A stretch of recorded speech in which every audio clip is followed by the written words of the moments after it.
Horns went off in unison today at Pier 26, at the Burlington Lift Bridge, and at ports across Canada. It's the day when we recognize the role of seafarers in bringing the goods that we use in our daily lives every day.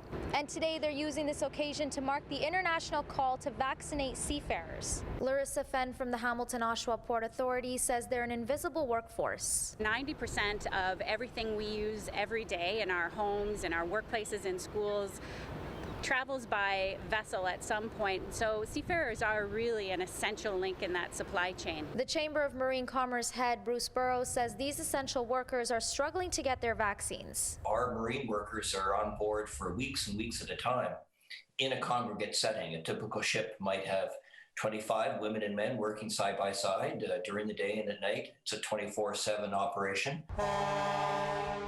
They've been calling on the federal and provincial government for months to set up mobile clinics at ports to vaccinate the crew. You know, we have what we call a minimum complement of crew members that are required by law to stay on the ship. And so sometimes we just can't afford by law to let crew members leave the ship. Ideally, we would like nurses to come on board and vaccinate the crews while they are in movement. Burrows says only 50% of Canadian crews have gotten their first dose, and a portion of them got vaccinated in the States. For example, last week, the local health authority at Sault, up in Sault Ste. Marie on the U.S. side, because they have so many vaccines, they're now vaccinating our Canadian crew members who are coming back from calling on a U.S. port. So it's quite embarrassing for Canada to see the U.S. ahead of our own country. He says they've had about 3 or 4 outbreaks among Canadian ships. Every time they have an outbreak, they need to replace the entire crew. Transport Canada says the provincial government is responsible for vaccine rollout. CHCH News is still waiting on a response from the Ontario Ministry of Health. Manesa Dhanabalan, CHCH News.